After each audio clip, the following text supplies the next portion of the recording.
सो hi everyone, कैसे हो guys आप लोग? यानी बढ़िया होंगे, है ना।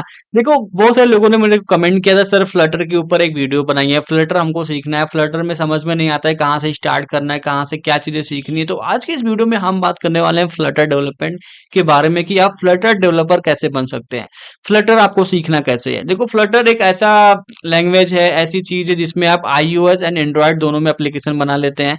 बट उसमें कुछ ऐसी चीजें जो इंपॉर्टेंट होती है, जो आपको ध्यान देनी पड़ती है। शुरू-शुरू में बिगिनर लोग क्या करते हैं कि बस सीखते चले जाते हैं और चीजें ध्यान नहीं देते हैं। तो आज के इस वीडियो में कंप्लीटली एक रोड मैप शेयर करूंगा आपके साथ, और आपके साथ एक पीडीएफ शेयर कर दूंगा जिसमें आपको कंप्लीटली रोड मैप मिल जाएगा। और अब भी बात करेंगे पूरा पूरा कंप्लीटली रोड मैप के बारे में। तो वीडियो को लास्ट तक देखना और बहुत मजा आने वाला है, ठीक है। तो सारा चीज क्लियर हो जाएगा, जो आपके दिमाग में डाउट होगा वो सारा चीज क्लियर होने वाला है। तो अगर आप चैनल पे नए हैं, चैनल को जरूर सब्सक्राइब कर लेना। चलो अभी चलते हैं अपनी स्क्रीन पे और आगे बात करते हैं फ्लटर डेवलपमेंट के बारे में। तो आप लोग को यहाँ पे मेरी स्क्रीन दिख रही है, फ्लटर डेवलपमेंट रोड मैप 2025-2026, यानी कि 2025 तो खत्म हो चुका है, 2 दिन बचा है। 2026 के हिसाब से ये कंप्लीटली मैंने रोड मैप बनाया है, जो आपको बहुत हेल्प करने वाला है, ठीक है। तो यहाँ पे देखो कि फेज 1 के अंदर आपको सबसे पहले पहले आपको प्रोग्रामिंग फंडामेंटल्स क्लियर करने पड़ते हैं। देखो, पीडीएफ का लिंक आपको डिस्क्रिप्शन मिल जाएगा, वहां से आप लोग डाउनलोड कर सकते हैं, ठीक है। तो सिंपल है, यहाँ पे देखो प्रोग्रामिंग फंडामेंटल्स यहाँ पे है। तो अब यहाँ पे सीखना क्या पड़ता है, आपका जो गोल होता है ना इस फेज 1 के अंदर, ये थोड़ा सा लंबा फेज है, नॉट दैट लंबा, थोड़ा सा छोटा ही है। बट इस फेज के अंदर आप लोग को सीखना पड़ता है कि स्ट्रॉन्ग डॉट बेसिक, है ना। इसमें अंदर आपको सीखना पड़ता है डॉट लैंग्वेज, ठीक है।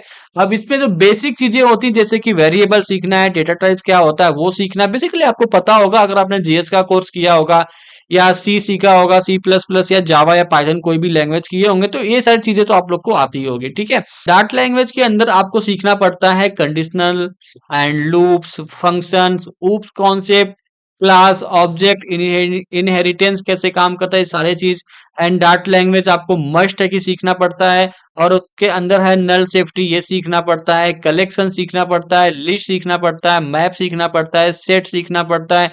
ये सारा चीज आपको डार्ट लैंग्वेज के अंदर सीखना पड़ता है। उसके अंदर जो फीचर कैसे काम करता है, एसिंक अवेट कैसे काम करता है, स्ट्रीम कैसे काम करता है, lot of thing is here in dart. तो आपको ये सारी चीजें पहले तो सीखनी पड़ती है फेज 1 के अंदर। जब आप फेज 1 कंप्लीट कर लेते हैं, उसके बाद आपको जाना है फेज 2, यानी कि फ्लटर बेसिक के अंदर। जैसे कि आपका जो गोल होगा इस फेज के अंदर, build UI confidently Flutter HDK setup, ठीक है। इसके अंदर आपको प्रोजेक्ट्स एंड स्ट्रक्चर आपको समझना है कि कैसे बनाते हैं प्रोजेक्ट्स, कैसे उसका स्ट्रक्चर बना जाता है, वो सारा चीज आपको सीखना है। यहाँ पे आपको सीखना है स्टेटलेस वर्सेस स्टेटफुल विजेट के बारे में, कि ये कैसे काम करता है, ठीक है। इसके अंदर आता है विजेट tree, build context, build विजेट, text, container, row, columns, stack, list, grid view, lot of thing there है। कि आप लोगों को ये समझना पड़ता है कैसे सारी चीजें डिजाइन की जाती हैं, कैसे उसके डिजाइन को बनाया जाता है, वो सारी चीज आपको सीखना पड़ता है फ्लटर के अंदर, जो कि बहुत ही इंपॉर्टेंट है और बहुत ही मजा आता है ये सीखने के टाइम पे, ठीक है। एंड स्टाइलिंग के अंदर आपको सीखनी पड़ती है, जैसे कि padding, margin, box decoration, video queries, ये सारी चीज आप लोग को सीखना पड़ता है।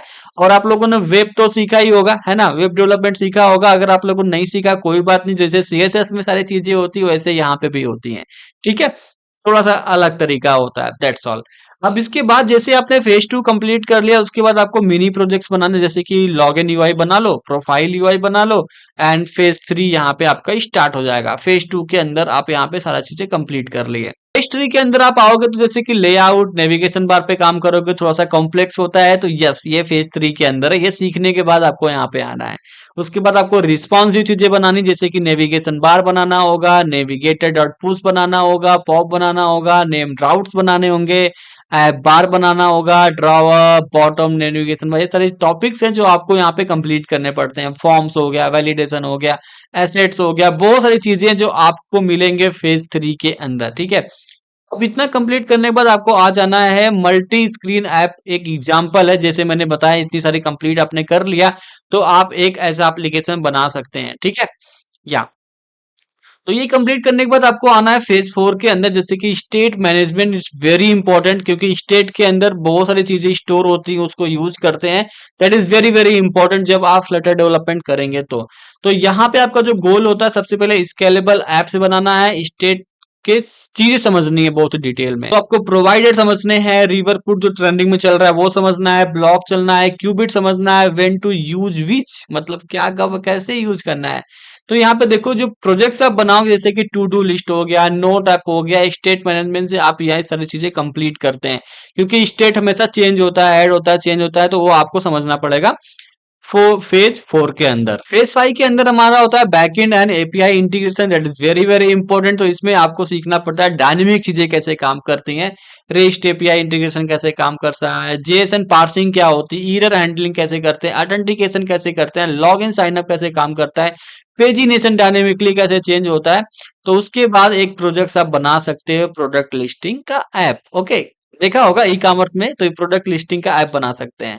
तो फेज 6 के अंदर आप आ जाओगे तो यहाँ पे आपको यूज करना होता है, मोस्ट यूज्ड इन फ्लटर के अंदर होता है fire base. Fire base basically क्या होता है, डेटा बेस हमारा स्टोर होता है वहां पे, तो उसको यूज करके आप एक फुल स्टैक प्रोजेक्ट्स भी बना सकते हैं। ठीक है, जैसे कि ऑथेंटिकेशन सिस्टम हो गया, ईमेल एंड जीमेल वाला जो वेरिफिकेशन होता है वो कर सकते हो, क्लाउड फायर स्टोर आप इसमें प्रोवाइड होता है, फायरबेस स्टोरेज हमको मिलता है, पुश नोटिफिकेशंस का फंक्शनलिटी मिलता है। तो ये जब कंप्लीट कर लोगे तो आपका सिंपल सा एक एप्लीकेशन बना सकते हो, जैसे या चैट ऐप बना लो या social media application, you can do this. And phase 7 के अंदर आप आओगे तो लोकल स्टोरेज भी आपको मिलता है, जैसे कि ऑफलाइन सपोर्ट होता है, जैसे कि एसक्यूएलाइट हो गया, हीव हो गया, सोर्स स्टोरेज हो गया, तो ये सारी चीजें होती है जो ऑफलाइन पे आप यूज कर पाते हैं। ठीक है, लोकल स्टोरेज पे। एंड फेज 8 के अंदर आप आओगे तो एडवांस फ्लटर मिलता है, जैसे कि आपको प्रोफेशनली ऐप डेवलपर बनना है। ठीक है, तो इसमें आपको एनिमेशंस डालने हैं, हीरो एनिमेशंस हो गया, इम्प्लीट स्प्लिट एनिमेशन हो गया, आइसोलेट हो गया, परफॉर्मेंस हो गया, ये सारा चीज आपका आता है फेज 8 के अंदर। एंड ठीक है, एंड ऐप में आपको थीमिंग डालना पड़ता है, जैसे कि डार्क हो गया, लाइट हो गया, मोड हो गया, ये सारा चीज आपको वहां पे डालना पड़ता है। ओके, एंड परफॉर्म यहाँ पे देखो स्पेसिफिक कोड आपको यहाँ पे डालने पड़ते हैं, तो ये सारी चीजें आता है फेज 8 के अंदर। तो ये जो रोड मैप है ना, this road map is very good for you, और आपको डाउनलोड करना है, आपको डॉक्यूमेंट फाइल मिल जाएगा डिस्क्रिप्शन के अंदर, डाउनलोड जरूर कर लेना। ठीक है, अब जैसे ही आप नीचे आओगे तो फेज 9 के अंदर आओगे, टेस्टिंग एंड डीबगिंग होता है। इसके बाद आपका ज्यादा यहाँ पे काम आपका नहीं रहता, आप तक डेवलपर ही रहते हो, बट थोड़ा समझना इंपॉर्टेंट है, तो देख लो ये भी। तो यूनिट टेस्टिंग होती है, विजेट टेस्टिंग होती है, इंटीग्रेशन टेस्टिंग होती है, डीबगिंग टूल होता है, परफॉर्मेंस ऑप्टिमाइजेशन पे भी टेस्टिंग किया जाता है, टेस्ट करते हैं तो समझ में आता है कितनी फास्ट है कितनी लो है। That all thing is discuss into the phase 9 वाले पार्ट में। ठीक है, अनफिश 10 हमारा होता है, ये भी आपको थोड़ा सा इंपॉर्टेंट है, क्योंकि हो सकता है आप खुद के लिए भी एप्लीकेशन बनाते हैं तो आपको ये नीड पड़ेगी। जैसे यहाँ पे देखो कि पब्लिशिंग ऐप कैसे होती है, कैसे पब्लिक करते हैं, प्ले स्टोर के अंदर होता है, ऐप स्टोर के अंदर होता है, ऐप वर्जनिंग कैसे चीजें काम करती है, CI/CD बेस पे कैसे काम करना है, तो ये आता है हमारा फेज 10 के अंदर। करेक्ट है, यहाँ पे आप लोग को चीजें पूरी क्लियर हो गई होंगी। फेज 11 के अंदर आप आओगे तो रियल टाइम वर्ल्ड प्रोजेक्ट्स आप बना सकते हो, जैसे कि portfolio matter more than the certificate, it's correct, क्योंकि ये सारा चीज मैं ऑलरेडी बोलता हूँ कि जब भी आप बनाते हो ना सर्टिफिकेट या कोई भी सर्टिफिकेशन करते हो, तो उससे बेटर होता है कि आपके पोर्टफोलियो, आपके प्रोजेक्ट्स कितने आपने बनाया है। 5 से 7 आपको प्रोजेक्ट्स बनाने, जैसे कि एक्सपेंस ट्रैकर हो गया, ई कॉमर्स एप्लीकेशन हो गया, फूड डिलीवरी ऐप हो गया, चैट एप्लीकेशन हो गया, एडमिन डैशबोर्ड हो गया, एपीआई बेस्ड न्यूज ऐप बना सकते हो। ये सारा चीज आप जब कंप्लीट कर लोगे तो आपको एक आइडिया मिल जाता है, आप एक अच्छा फ्लटर डेवलपर बन जाते हो, तो उसके बाद अब अच्छी खासी कंपनी में जॉब कर सकते हो, फ्रीलांसिंग कर सकते हो, lot of thing is there that you can do. ठीक है, तो फेज 12 के अंदर जैसे ही आप आओगे तो यहाँ पे आपको करियर पास मिलता है, जैसे कि आप जॉब के साथ डीएसए कर सकते हो, फ्लटर इंटरव्यू क्वेश्चन सॉल्व कर सकते हो, फ्रीलांसिंग कर सकते हो, अपवर्क, फाइबर, प्रोफाइल या क्लाइंट ऐप, जितने भी बहुत सारे एप्लीकेशन आते हैं, अपने खुद के नेटवर्क भी होंगे तो आपको फ्रीलांसिंग वर्क वहां पे मिल जाता है। स्टार्टअप में आप इजिली काम कर पाओगे। और ये जो एक्स्ट्रा स्किल है आपको थोड़ा सा समझना होगा, जैसे कि गिट एंड गिटहब, CI/CD का यूज करना, clean architecture, rest and GraphQL ये समझना, UI basic and agile scrum, ये सारी चीज आपको समझना पड़ता है। ठीक है, this not that important but you need to understand. तो ये जो पीडीएफ था बहुत ही इंपॉर्टेंट है, बहुत ही अच्छा है। आई होप कि आप लोग को ये पीडीएफ जरूर पसंद आया होगा, और ये जो रोड मैप था बहुत अच्छा था, इस रोड मैप को आपको फॉलो करना है।